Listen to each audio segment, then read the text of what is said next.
The Thrifty Cheap Art Challenge is in full swing.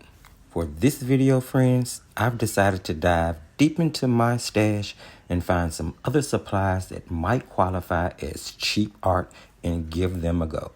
Today, I have decided to be brave, for we are taking a mixed media adventure and mixing watercolors plus alcohol markers for some experimental creative fun. But first things first, I had to find products and make sure they met the criteria. Supplies that did not cost a lot. First up, paper. Here I have Creative Mark Universal Mixed Media Pad. This paper cost a whopping $6 per pad, making it 30 cents per sheet. Next up, my watercolors. I have chosen the Prang brand. These paints cost $13 per set, making them 81 cents per cake. Lastly, alcohol markers. I decided on the Darnassus 88 count piece set. This set costs $20 for 88 markers, making them 22 cents per marker barrel. So my friends, for this mixed media experiment, as I told you earlier, we are starting off with using alcohol markers. Now, I sketched out one of my fantasy leaf people that I work on in the background from time to time. I like to shape the composition so that they resemble the appearance of a body. Yeah, it's real fun and super freeing to work on something that's, not so serious and a pure creation of my own, so to speak. Now, I searched through all of my markers until I found a blue and a couple of green and yellow markers that I was happy with. I also settled on using markers on the grayscale to lay down the first layer for my leaves. So essentially, what I'm doing is using my alcohol markers to create an underpainting for my watercolors later on. I have found this method of creating to be exciting and rewarding. You see, I discovered that alcohol marker underpaintings add volume, depth, contrast, and an overall luminosity to my compositions when paired with other mediums. The fact that alcohol marker ink sinks into the paper, leaving the tooth exposed for other mediums, makes it a perfect candidate for pairing. In addition, alcohol ink is non-water soluble, so once it's dry, you are guaranteed a first layer of color that won't reactivate or move when you decide to add your watercolors in later steps.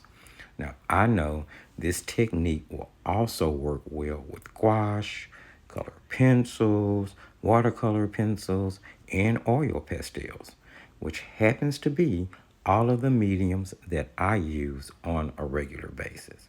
Now, I can't speak and won't speak to acrylic or oil paints, for I have never tried this combination with either of those. But I'm sure it will work because it works with everything else with absolutely no problem.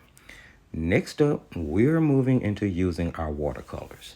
This is the super fun part to me, for I get to watch the glow come alive with each layer I add. You will notice that the marker ink is staying put and nothing is mixing into my wash. Instead, the ink has helped place my darks and highlights in their proper position and made them stable. All I have to do is use the watercolors to build the color and details around that. I have to be honest, friends. I absolutely love this technique. It makes me smile as I think about the ultimate outcome it gives the compositions. I mean, seriously, you have to give this technique a try. So, as I mentioned before, this composition is one of those fantasy paintings I do. Most of you may know by now that I'm aspiring to write and illustrate a fictional fantasy book. So every now and then on cam, I will work on one of those ideas with all of my artsy friends. So take a look and let me know in the comments if you can see it, friends. I really want to start a discussion on this. So the 3-leaf cluster is meant to serve as the head. The arms extend from the vines. Finally, the legs are formed with the 2 lower leaves, one being dramatically larger than the other. And of course, I had to throw in either a berry cluster or a flower. And for this one, I opted for the berry cluster. I mean, is it a little far-fetched? Sure, it probably is. I mean, did I have an absolute ball illustrating this? You bet your art brushes and sponges I did. And that, my friends, is the entire point of exploring and experimenting with your art mediums, whichever ones you may choose to use. Now, I'm going to see you on the other side of this demo.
So here we are, my friends, entering the wrap-up phase of this video, and man, let me tell you, I had fun. I had so much fun sharing this technique with you, and I really hope you give it a try.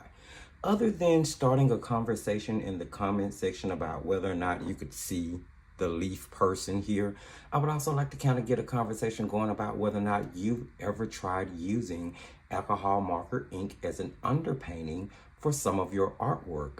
Are you going to give it a try? If you have, how did you like it? This is an absolutely amazing experience. I'm, for lack of better terminology, giddy sharing this with you guys.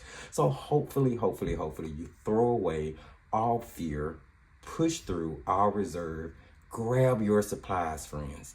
no matter what they are, and just start to create. You will be so amazed at what you're going to discover about yourself and about the magnificent joy that can actually come from the journey of creating.